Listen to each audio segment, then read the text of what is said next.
Right now, in several US cities, you can legally buy a house for $1. Not a typo, not a scam. A real house, a real deed for exactly $1. So why doesn't everyone want one? Here are 5 cities running this program right now, counting down from 5 to 1. Number 5, Gary, Indiana. Gary's Dollar House program has been running for over a decade, originally launched under a different name about 30 years ago, then relaunched in 2013 under its current form. The city, located about 25 miles south of Chicago, has struggled with population decline since the steel industry that once supported it began shrinking back in the 1960s. Every so often, the city opens applications for a small batch of available properties, and interested residents enter a lottery for a chance to buy one for a single dollar. According to the city's housing division, buyers do have to meet specific requirements, including a plan to actually live in the home and the financial ability to fund renovations, since these are not move-in ready properties.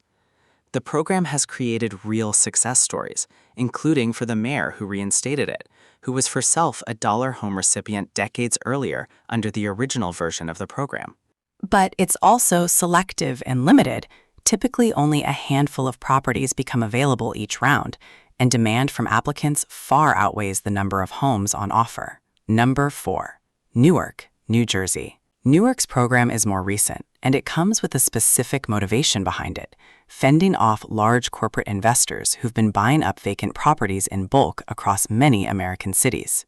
City officials designed their Dollar Home initiative specifically to give individual residents and local buyers a real shot at home ownership before institutional investors can scoop up the same properties.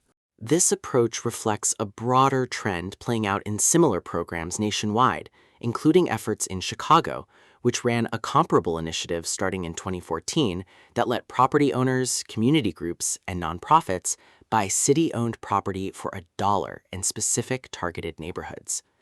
Newark's version, like most of these programs, comes with strings attached. Buyers typically need to commit to living in the property, completing renovations within a set time frame, and in some cases, holding on to the property for a minimum number of years before reselling it, specifically to prevent people from taking advantage of the program purely as a quick investment flip. Number 3, Buffalo, New York. Buffalo's urban homestead program became nationally known years ago as one of the earliest and most publicized versions of this concept, offering vacant, city-owned homes for $1 to qualified buyers. The requirements here are notably specific. Buyers needed immediate access to at least $5,000 in cash, credit, or a line of credit, along with a documented rehabilitation proposal and a commitment to actually live in the home within a set period after purchase. This wasn't simply handing over free houses. It was structured as a serious commitment, requiring real financial backing to bring a distressed property back to livable condition. While the program received less national attention in recent years compared to when it first launched, it technically still exists today, and the city continues to accept applications from interested buyers through its urban renewal agency, even though public awareness of it has faded considerably since its early media coverage. Number 2, Louisville, Kentucky. Louisville's Land Bank Authority runs a program called Land Bank Arama, and in a recent round, the city listed 31 properties for sale at $1 each across 5 specific West Louisville neighborhoods, with homes built anywhere from the late 1800s through the early to mid-20th century.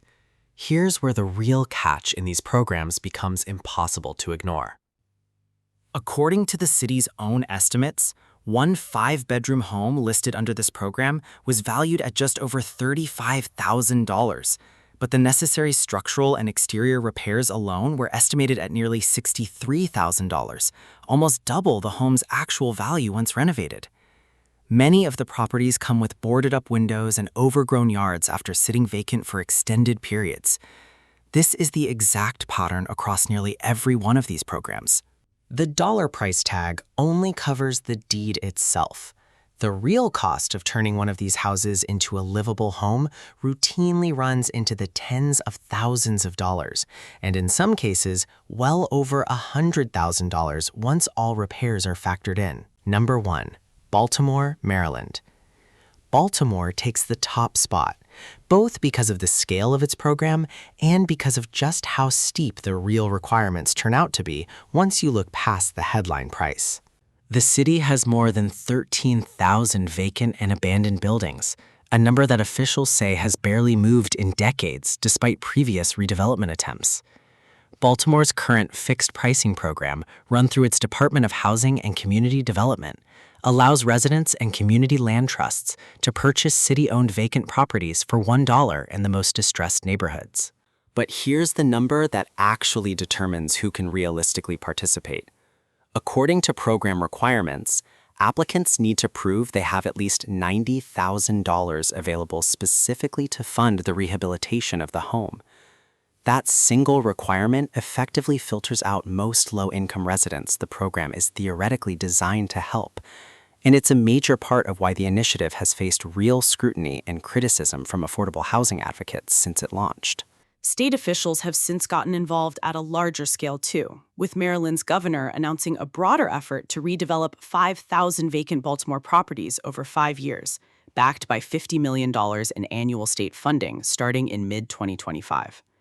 Whether that larger investment meaningfully changes the math for everyday applicants or mainly funds larger institutional redevelopment is something that's still playing out. 5 cities, 5 real dollar home programs, and the same story every time. The house really does cost $1. Everything after that, the repairs, the requirements, the cash you need just to qualify, is where the real price tag actually lives. If you found this useful, subscribe for more breakdowns on real estate across America. Let us know in the comments if you'd actually take on one of these houses yourself. See you in the next one.